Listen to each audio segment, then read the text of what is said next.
He grew up among ancestral tales, but his heart yearned for new knowledge. While everyone followed the same old paths, he chose the unknown. Now he must prove he can learn without forgetting his roots. But is the world ready to accept what he has to offer? Kawa Piatin watched with curiosity the symbols in the old biology book that Mr. Januario, the only teacher in the Yawanawa village on the banks of the Gregorio River in Acre, had lent him. While the other 16-year-olds practiced archery or learned about medicinal plants from the elders, Kawa isolated himself under the great Suma-Uma tree that shaded the central courtyard, devouring every page of that precious material. "Kawa, let's go hunting," shouted Raoni, his cousin, accompanied by 3 other boys carrying blowguns and finely decorated spears. "The shaman said the tapirs are coming down the river." "I'll be right there," he replied without taking his eyes off the book, where a complex diagram of the human circulatory system completely fascinated him. Raoni approached, shaking his head in disapproval. "Always with those books. What good will that do you in the forest? You need to learn to hunt, to recognize the signs of the jungle." Kawa carefully closed the book and smiled at his cousin. "Everyone has their own path, Raoni. My father understands that." Tupa, Kawa's father and respected leader of the village, defended his son even without fully understanding his fixation on books. "My son walks between 2 worlds," he told the elders when they questioned the young man's dedication to the studies of the white man. That night, as the community gathered around the fire to share the day's stories, Mr. Januario arrived excitedly, heading straight to Tupa. "Great news!" exclaimed the teacher, whose gray hair and light skin contrasted with his simple cotton clothes already faded by the sun. "The Federal University of Acre is offering a scholarship for indigenous youth, an opportunity to study in the capital." Kawa's eyes sparkled, but he soon lowered his gaze. He knew many in the village would not look kindly on his departure, especially the shaman Ubirajara, who always warned about the dangers of the white man's world. "How does this scholarship work?" asked Tupa as the community formed a circle around them. "It's a rigorous selection process, a general knowledge test and an interview. Kawa has the ability. I can prepare him." The shaman Ubirajara, 90 years old and bent by time, slowly rose. "Young Piatin has the gift of ancestral memory. The spirits of the forest have blessed his mind, but I fear that in the big city, far from our traditions, he will lose his essence." Kawa had never told anyone about his special ability to instantly memorize everything he saw. For him, it was natural. He just needed to look at a page for a few seconds and could reproduce it mentally, word for word, figure by figure. "Can I go, father?" he asked firmly. Tupa looked at his son for a long time. "The decision must be yours, but always remember who you are and where you come from." For the next 3 months, Kawa prepared intensely with Mr. Januario. The teacher was amazed by the young man's memorization ability. "I've never seen anything like it," he often commented. On the eve of the trip to Rio Branco, where he would take the test, the entire village gathered for a special ceremony. The shaman Ubirajara painted Kawa's face with urukum and jenipapo, symbols of protection and wisdom. "You carry our history in your eyes, young Pieta," said the shaman. "Do not let the city lights blind your path." The next day, with only a small backpack containing 2 notebooks, some clothes, and a seed necklace given by his mother Jandira, Kawa left in Mr. Januario's canoe.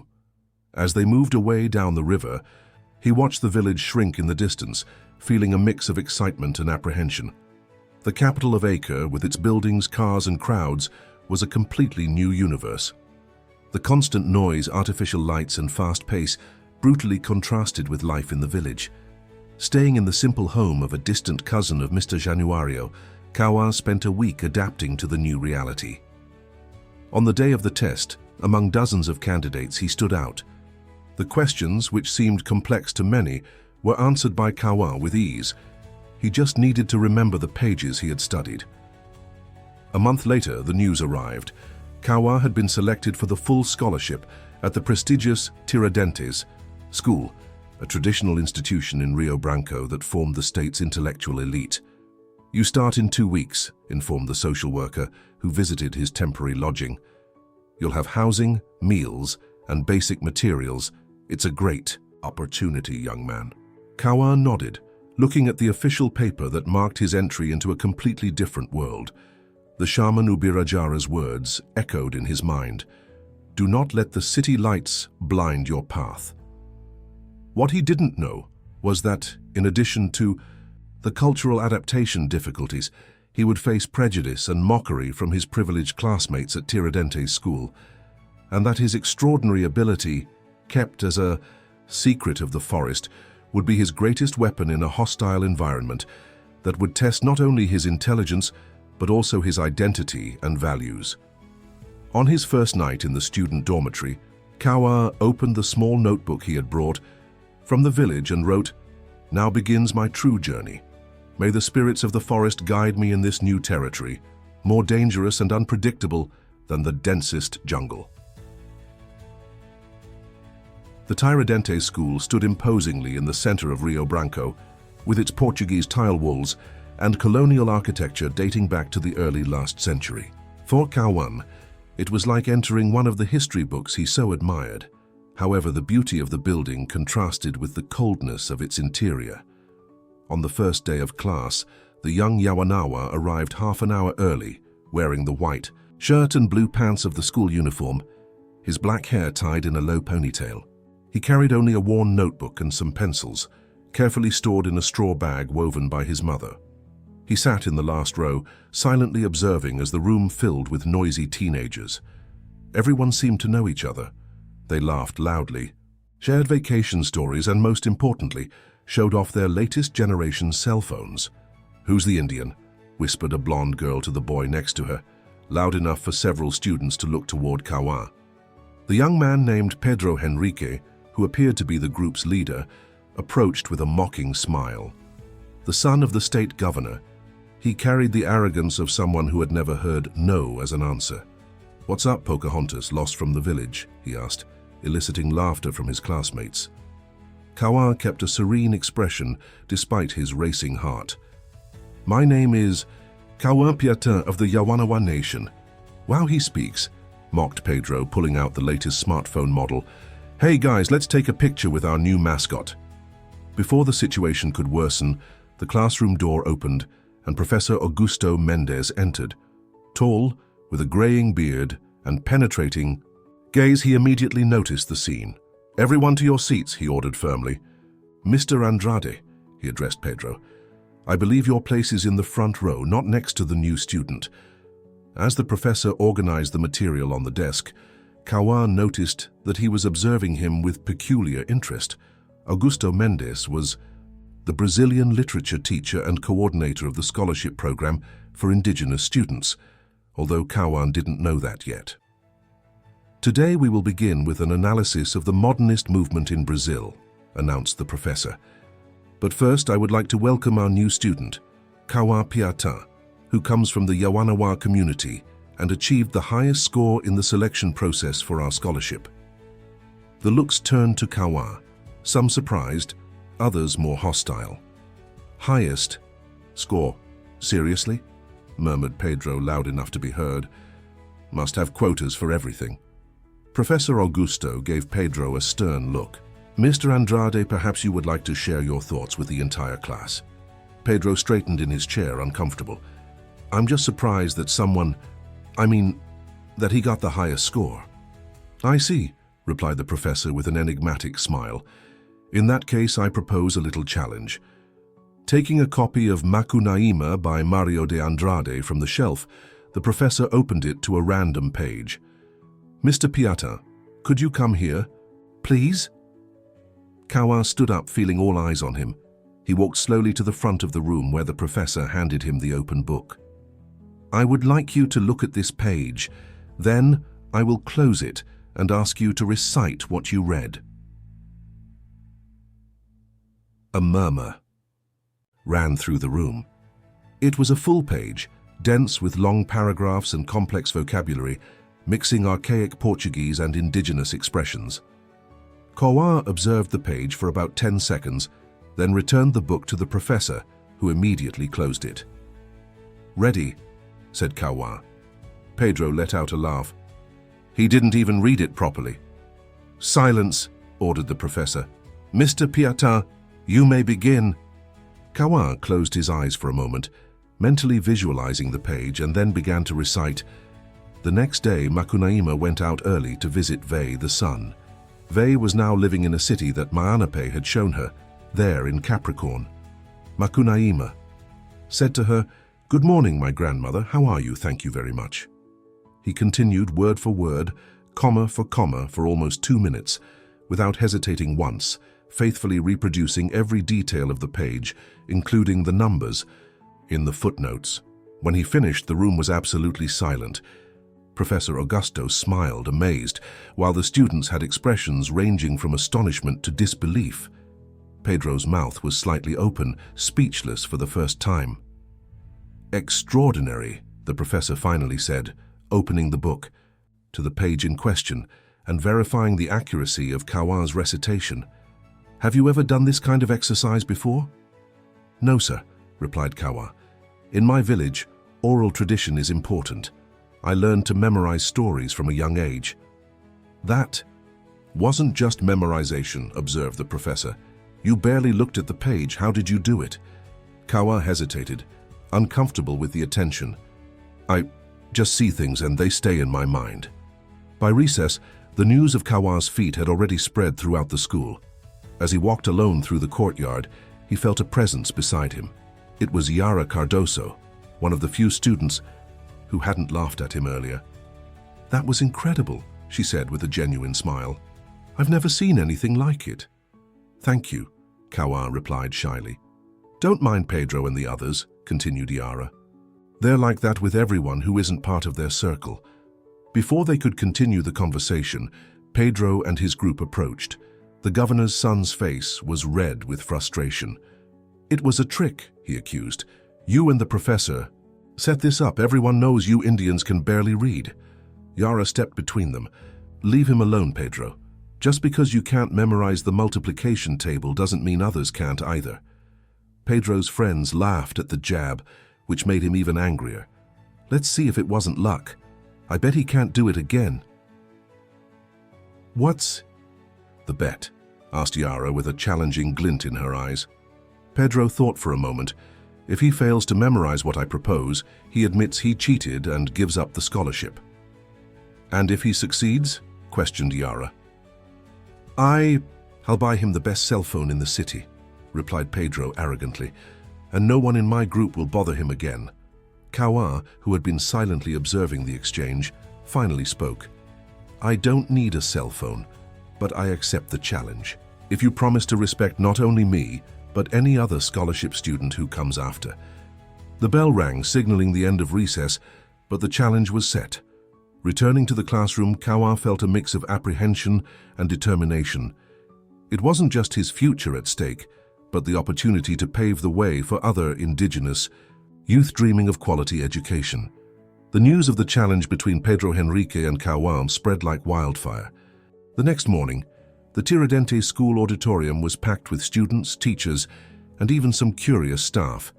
Pedro had turned what should have been a simple test of skill into a public spectacle. Principal Fernando Meireles, a 60-year-old man with a respectable academic career, but known for bending to political interests, watched the situation with visible discomfort.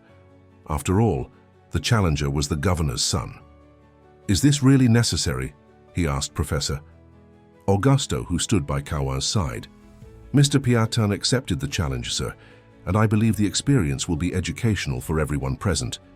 Pedro took the stage with a confident smile, holding a thick medical book. "I chose something even I don't understand," he announced to the audience, "a neuroscience book from the library collection. They say it's the most complex we have." Professor Augusto intervened. "The rules are simple. Kawa will have 30 seconds to memorize a randomly chosen page. Then he must recite it word for word." 20 seconds, shouted Pedro. 15 is fine, Kawa calmly replied, provoking murmurs in the audience. Pedro, surprised by his opponent's confidence, opened the book to a page full of technical terms, diagrams, and footnotes. He handed it to Kawa, who examined it for exactly 15 seconds before returning it. "You may begin whenever you're ready," said Pedro, crossing his arms. Kawa closed his eyes, took a deep breath, and began to recite. His voice, initially low, gained strength as the words flowed. The scientific terms, names of brain structures and complex descriptions of neurological processes, came out with impressive precision. In the middle of the audience, Professor Helena Azevedo, the biology teacher, followed along with her own copy of the book, verifying each word. "Perfect," she declared at the end, standing up. "Every word, every comma, even the diagram caption. Extraordinary." A stunned silence filled the auditorium, followed by an explosion of applause. Pedro, pale, seemed unable to process what he had just witnessed. "It was luck," he murmured, but his voice lacked conviction. Professor Augusto approached Pedro. "A man of honor keeps his promises, Mr. Andrade." After that day, Kawa's life at Tiradentes School changed drastically. Respect came first, then admiration, and finally, genuine interest. Teachers wanted to understand how his exceptional memory worked. Students sought his help to study. Kawa, however, remained true to his humble nature. He never boasted about his ability, and when questioned, attributed it to the memorization techniques learned from the elders of his village through oral traditions. 3 months after the incident, Professor Augusto called him for a private conversation. "News about your abilities has reached the university," he informed. "The medical school is interested in studying your case and offering an early scholarship." Kawa looked out the window, contemplating the buildings of Rio Branco that no longer seemed so intimidating. "Professor, I appreciate the interest, but I don't want to be studied as a curiosity." "I understand, Kawa, but think of the possibilities. With your ability, you could become an extraordinary doctor or a renowned scientist." "Or I can use my gift to help my people in other ways," replied Kawa. "There's much traditional knowledge being lost because the youth migrate to the cities and the elders pass away without recording their wisdom." The professor smiled, understanding the depth of the young man before him. "You have greater goals than simply shining in the universities of the white man, don't you? When I came here, the shaman Ubirajara told me that my gift is not just mine, it's a gift from the ancestors to all our people.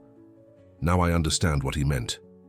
In the following weeks, with the help of Professor Augusto and his now friend Iara, Kawa developed an ambitious project, creating a digital repository of traditional Yawanawa knowledge, starting with a complete dictionary of the language, a herbarium of medicinal plants, and a detailed record of rituals and stories. To his surprise, it was none other than Pedro Henrique who offered technical help. "My father has contacts in the Ministry of Culture," he said with a humility that would have been unthinkable months before. "We can get funding for equipment, cloud storage, whatever is needed." Kawa accepted the offer with a firm handshake. He held no grudges, understanding that everyone has their own path of learning. At the end of that school year, Kawa returned to the Yawanawa village for the holidays, bringing not only academic honors, but also the prototype of the digital project and a team of volunteer students, including Iara and Pedro. The shaman Ubirajara, now more fragile, but with the same penetrating gaze, received the group under the great sumoma tree of the village. "I see you have found your path between the two worlds, young Piata," said the elder, observing the laptop Kawa carried. "Show me this magic that will preserve our words." For Ni. A month, the students worked tirelessly, recording stories, cataloging plants, documenting knowledge at risk of being lost. Kawa's extraordinary memory proved crucial in comparing and verifying information, ensuring nothing was lost or misinterpreted in the transition from oral to digital. On the night before returning to Rio Branco, the village celebrated with a big feast. Kawa, painted with the traditional symbols of his people, danced around the bonfire when his father, Tupa, called him for a private moment. "Son, when you left, I feared the city would steal your essence," confessed the leader. "Now, I see you are stronger than I imagined. Not only did you preserve who you are, but you found a way to strengthen our identity using the tools of the other world. I learned something important, Father, replied Kawa, looking at the bonfire. My memory is not just to accumulate knowledge for myself, but to serve as a bridge between worlds that can enrich each other. A year later, Kawa's Living Memory project had expanded to 5 other ethnic groups in Acre and was beginning to gain national recognition. Universities in Brazil and abroad showed interest in the initiative, offering partnerships and resources. National Geographic published an extensive article on the work, highlighting how a young indigenous man was revolutionizing cultural preservation using cutting-edge technology. At the Tiradentes school graduation ceremony, Kawa was the class speaker, chosen unanimously by his peers, before an audience that included state authorities, teachers, family members, and a delegation from his village. He spoke about bridges between knowledge, mutual respect, and how true wisdom is born from humility. When I arrived here, I was ridiculed for not having a cell phone, he said, eliciting knowing laughter from the audience familiar with his story. Today, I use advanced technologies to preserve ancient knowledge. The irony doesn't escape me, but I've learned that it's not the devices that define our abilities, but our dedication and purpose. At the end of his speech, he was surprised by the announcement that the state government, on the initiative of Governor Andrade himself, had approved the creation of a Center for the Study and Preservation of Indigenous Knowledge, which he would lead after completing his university education. The Piata Center for Traditional Knowledge will be a landmark in valuing the culture of indigenous peoples, declared the governor, while his son Pedro applauded enthusiastically beside Yara. On the night after graduation, back in the village for a brief visit before starting his university studies in ethnobotany, Kawa sat beside the shaman Ubirajara under the starry sky. "The spirits are pleased with your path, young Piata," said the elder. "You have taken our voice beyond the forest without losing the rhythm of your own heart." Kawa smiled, grateful for the old shaman's wisdom. His journey was just beginning, but he had already learned that his extraordinary memory was merely a tool. The true power lay in what he chose to do with it, building bridges, preserving wisdom, and inspiring others to value both academic knowledge and traditional wisdom. That night, under the Amazonian sky, Kawa Piata understood that his greatest achievement was not overcoming prejudice or impressing others with his unusual ability, but finding a greater purpose that transcended both worlds to which he belonged. Dear listeners, we hope Kawa Piata's journey has touched your hearts and inspired reflections on the value of knowledge and respect for different cultures. To continue this journey of emotions and discoveries, we've prepared a special playlist with equally captivating stories. Find it here by clicking to your left. If you enjoyed this narrative, don't forget to subscribe to our channel, leave a like on the video, and share your thoughts in the comments. Daily, we bring unique stories that explore the complexity of life and the richness of different Brazilian perspectives. We look forward to seeing you in our next content. What did you learn from Kawa's extraordinary memory? Share with us.